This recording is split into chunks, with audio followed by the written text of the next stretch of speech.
Olá pessoal, na última aula eu mostrei para vocês como criar processos, programas com múltiplas linhas de execução. E neste vídeo eu vou mostrar como nós conseguiremos sincronizar essas múltiplas linhas de execução de maneira que recursos compartilhados não sejam corrompidos.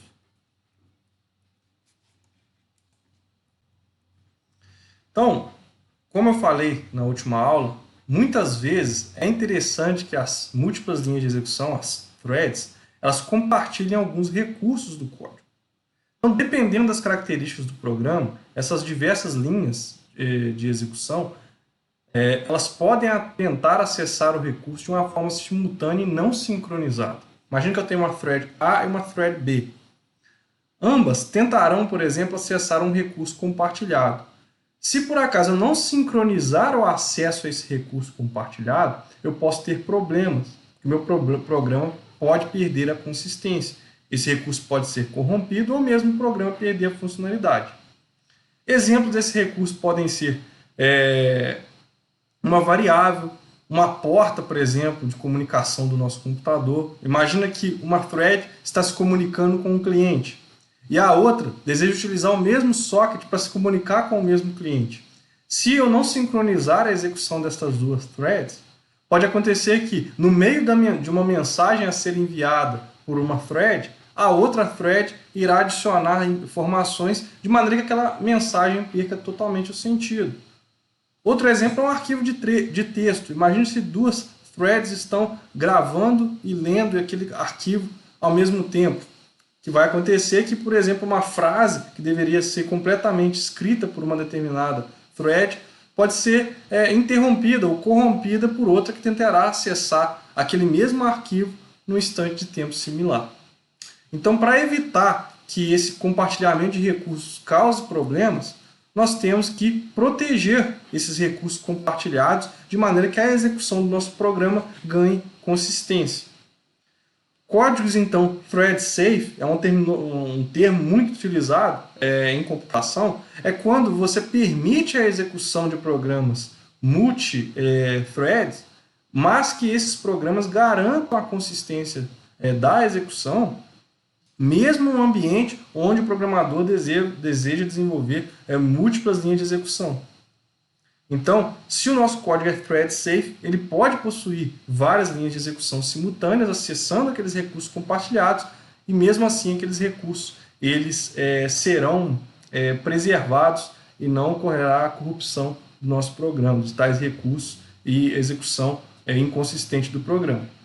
Existem várias formas, tá, pessoal, de realizar o sincronismo de recursos.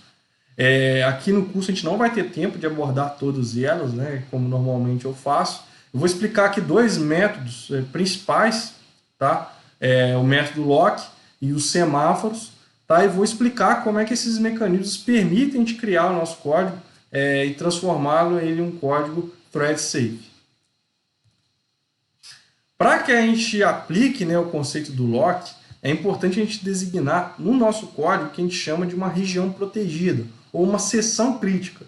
É nessa seção crítica onde vão estar todos os objetos, todos os recursos que devem ser protegidos. Então, as seções críticas elas devem ter comportamento atômico, ou seja, nessas instruções aqui não pode haver interrupção.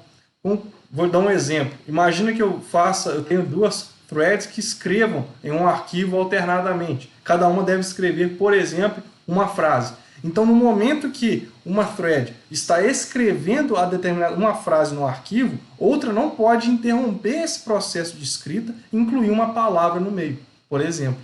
Então, enquanto eu estou escrevendo uma frase com uma thread, a outra vai ter que aguardar a conclusão desse processo para depois, aí sim, tomar o controle ali daquela seção crítica e utilizar o recurso compartilhado. Tá certo? Na prática, pessoal, o mecanismo vai ser bem simples. Assim, a gente vai utilizar o lock, vocês vão ver que é bem simples. Eu vou definir no meu código uma seção crítica, vou, no início dessa seção crítica, adquirir um determinado recurso, o recurso de acesso à seção crítica, e ao final, uma vez terminada a execução, eu vou liberar esse recurso para que outras threads também possam utilizar o recurso compartilhado. Para implementar isso, a gente usa o lock, tá certo? que é uma classe lá do Python, que está no módulo threading e permite implementar esse conceito de seção crítica. Basicamente, nós vamos criar um objeto lock, e aí, antes de entrar na seção crítica, nós vamos invocar o método lock.acquire, e depois de sair da seção crítica, lock.release. Então, o lock, né, em inglês, é um cadeado, digamos assim. Então, eu bloqueio ali aquela minha seção somente para uma thread e depois desbloqueio assim que eu sair da seção crítica. No caso do semáforo, pessoal, ele funciona de forma diferente da seção crítica. Por quê? Porque ele vai permitir que aí sim mais de uma thread acesse o recurso compartilhado. Então, é um conceito diferente, né, da seção crítica, mas a utilização do semáforo é normalmente para proteger aqueles recursos com capacidade limitada. Imagina, por exemplo, que eu tenho uma thread realizando operações de escrita e de leitura no disco rígido, que é o recurso compartilhado. Então, no caso do semáforo, a gente limita o número, a gente consegue limitar, definir quantas threads podem acessar aquele recurso compartilhado ao mesmo tempo. Tá certo? Com isso, a gente consegue também otimizar o nosso software e prevenir aí acessos simultâneos não regulados àquele recurso compartilhado. Ok? Então vamos fazer aqui um exemplo. Utilizando um exemplo bem simples, tá? Eu não vou fazer um exemplo somente do lock, tá? Por falta de tempo também. Vamos reduzindo aí o curso. Então, vou fazer um exemplo só do lock, para que vocês tenham ideia de como é que isso funciona, né? E qual é o problema envolvido. Vou criar aqui um arquivo chamado contador.py. A gente vai implementar uma classezinha que vai nos ajudar a entender esse conceito. Vou importar aqui o módulo threading, criar aqui uma classe contador. Okay? Não vai ter nenhuma derivação. Vou fazer aqui a documentação simples, classe contador. Usar aqui, criar o método init para inicializar esse contador. Ele vai receber basicamente no construtor o número de threads que eu quero criar e o max count.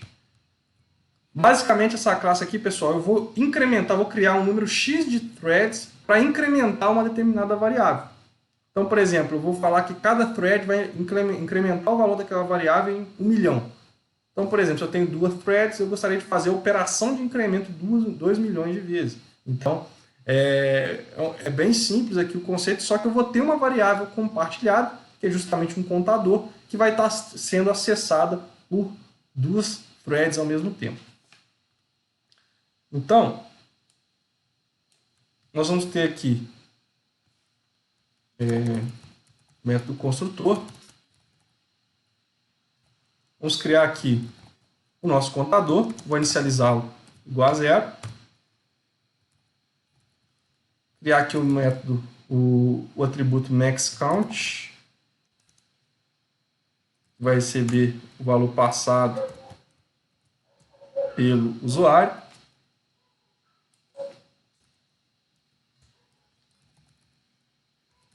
Vou criar aqui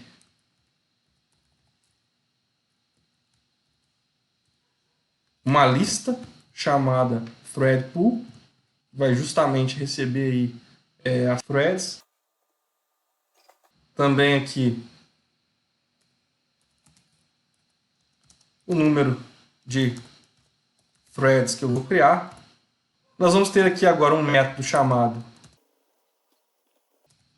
método incremento, tá? Que não vai receber nenhum parâmetro. É um método que realiza o incremento da variável fonte, certo? Então, esse método, eu vou aqui contar o número de vezes que ele vai realizar um incremento, então, uma variável auxiliar.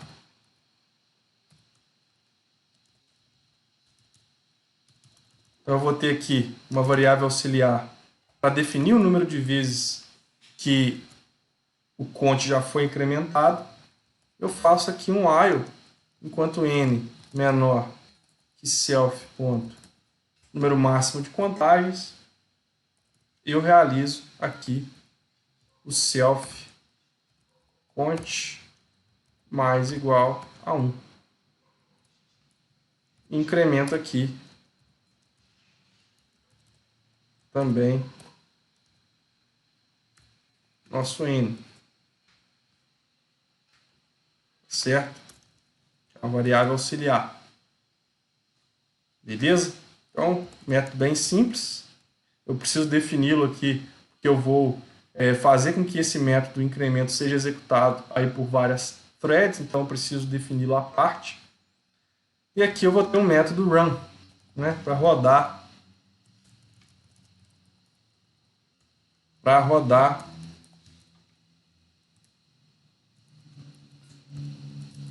as nossas múltiplas threads.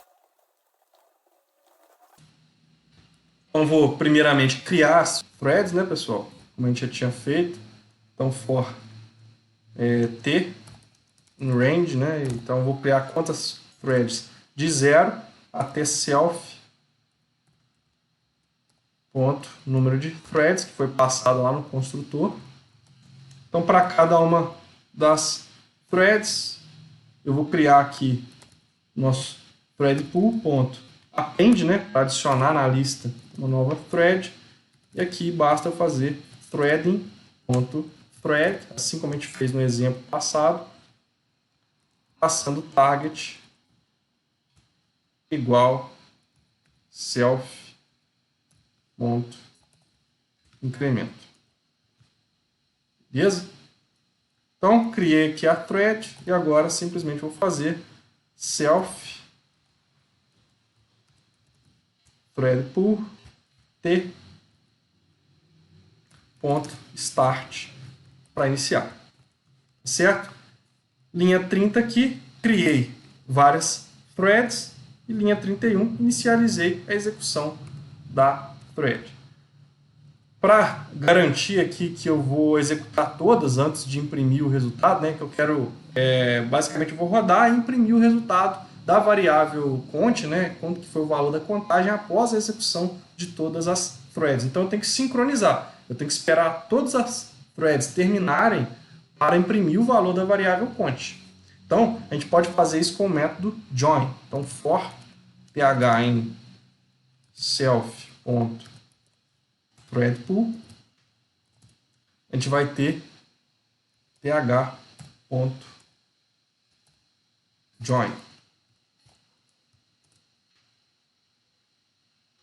Certo? Então eu vou utilizar esse método join. Então eu só vou sair desse for aqui depois que todas as threads tiverem sido executadas. E ao final eu vou imprimir aqui o resultado usando uma fstring, resultado obtido vai ser o self cont, resultado esperado, basicamente self ponto número de threads, né, vezes o número da contagem total.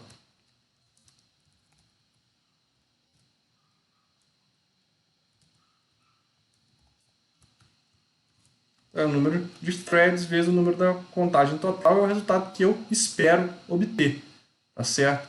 E aqui o resultado obtido foi o cont. Então o que vai acontecer aqui? Todas essas threads criadas, elas vão estar acessando exatamente a mesma variável, que é o cont, tá certo?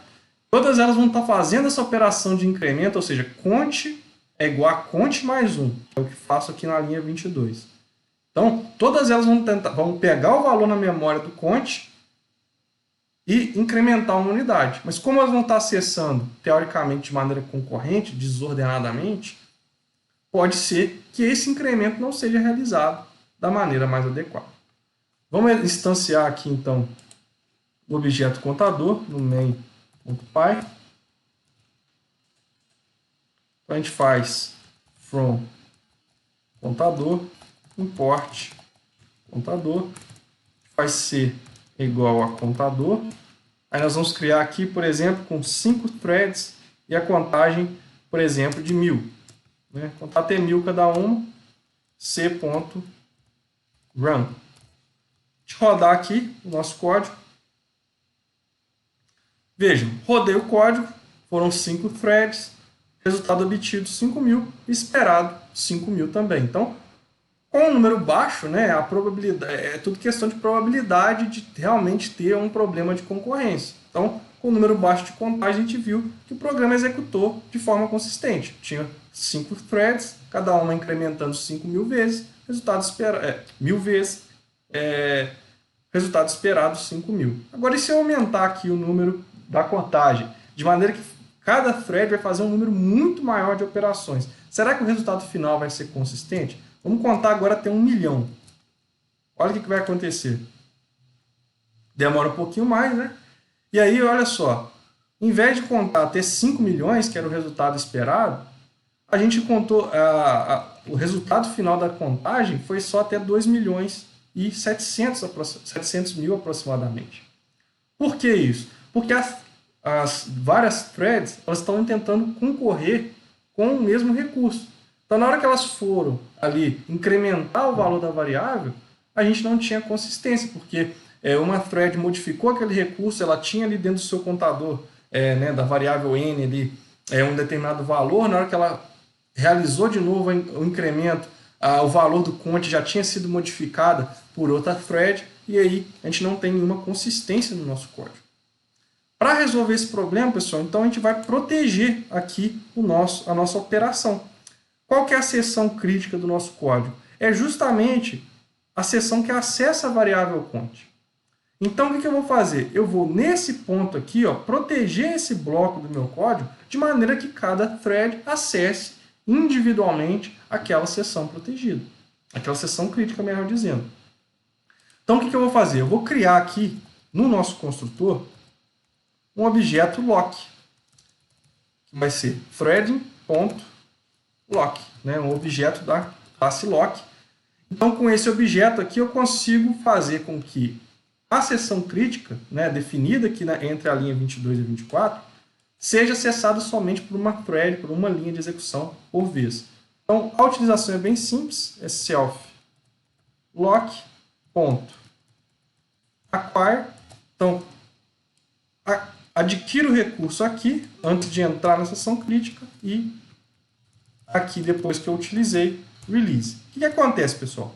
A primeira thread, ela entra aqui no método incremento, e na hora que ela chega aqui no método acquire, ela adquire o recurso para a utilização da seção crítica. Tá certo? Assim que ela termina a utilização do recurso compartilhado, ela libera esse recurso para que outra thread possa utilizar.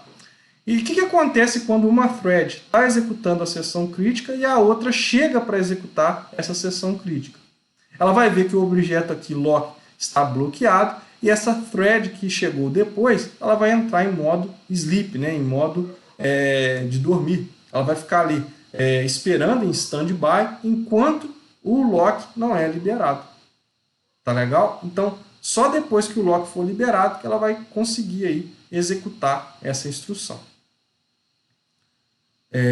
Aqui faltou uma indentação, está errada, né? E aí vamos executar agora de novo o nosso código e ver o que acontece. Eu vou executar aqui o mesmo código. Vejo que agora, se a gente rodar, o resultado obtido, 5 milhões, o expirado, 5 milhões também. Por quê? Porque cada thread executou, né? A gente conseguiu sincronizar a execução de todas as threads de maneira que o acesso àquela seção crítica, o acesso à variável compartilhada count foi feito de maneira adequada, sincronizada. Tá certo? Então esse aqui foi um exemplo, pessoal, um exemplo simples de sincronismo, né? A gente mostrou o problema, que é justamente acesso múltiplo a uma variável compartilhada, e a gente transformou agora esse nosso programa em um programa thread safe. Por quê? Eu posso executar aqui quantas threads eu quiser, por exemplo, vou botar aqui 10, que o nosso programa vai executar da mesma maneira. Quantas threads eu quiser, eu não vou ter mais problema de execução simultânea. Tá legal? Obrigado então, pessoal, e até os próximos vídeos.